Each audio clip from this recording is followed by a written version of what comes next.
Alam nyo ba na nararamdaman na yata nitong kampo ni dating Pangulong Duterte na malapit na yung kanilang kinakatakutan.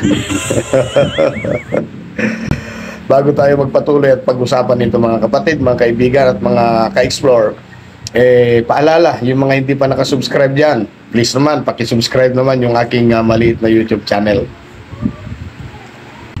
Ayon po sa balita ngayon, ay paiimbestigahan na ng ating kapulisan itong mga kasama o yung mga loyalista ni dating Pangulong Duterte. Ito ay kaugnay nung napaulat na kudita laban kay Pangulong Bongbong Marcos na di umano ay pinangungunahan ni dating Pangulong Duterte at ilang mga Chinese communist.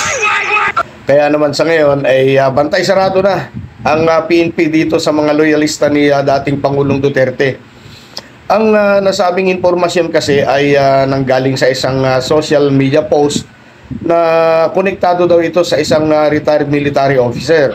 Medyo mabigat dahil nga siyempre kung may connection sa sa military ito, maaring may katotohanan, maaring chismis lamang. Pero ayon naman kay Colonel Jean Fajardo, yung spokesperson ng PNP, wala naman daw silang nakukuha pang seryosong banta laban sa administrasyon. Salamat naman kung ganon. Pero sana po palalimin pa nila yung kanilang gagawing investigasyon para ikangay maagapan kung ano man itong mga binabalak na yan.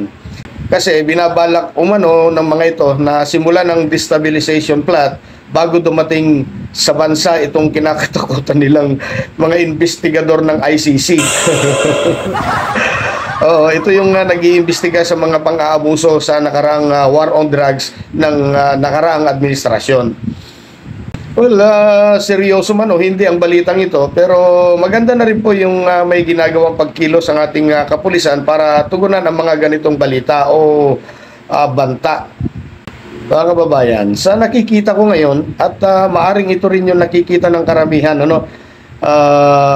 papaano magpahalaga ang Pangulo sa bawat sitwasyon at ganoon din sa agarang pagtugon sa mga pangangailangan ng ating mga kababayan.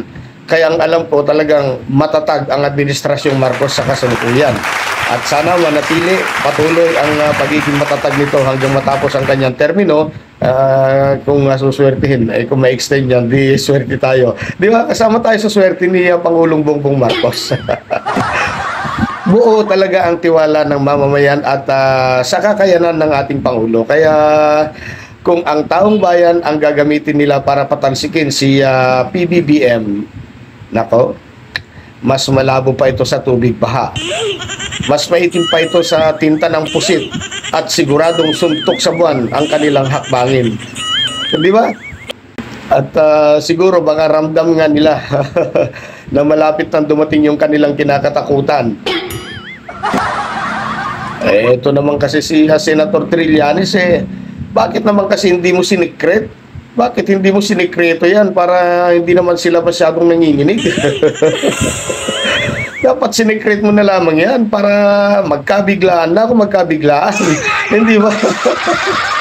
Sa susunod, Senator Trillanes, medyo konting isekret mo ng konti para Mga kababayan, kung totoo man ang mga napabalitang hakbangin nitong kampo ni Duterte, maging mapagmatsyag at wag lumahok sa kung anumang mga pagkilos sa kagaya niyan. Baka lalo lang magiging magulo ang ating bayan. Ipagdasal po natin ang ating Pangulo. Ipagdasal din po natin ang ating bansa. At sana hindi na mangyari yung mga nakaraan. Nakita naman nating lahat ang naging epekto or naging epekto ng mga nangyaring kaguluhan na ganyan, yung mga EDSA, ayun. Tayo rin po ngayon ang nagsasuffer doon sa mga naging consequence ng EDSA na yan. So, yun lamang po. Maraming salamat sa panonood. Sana po, pasubscribe naman doon sa aking maliit na channel.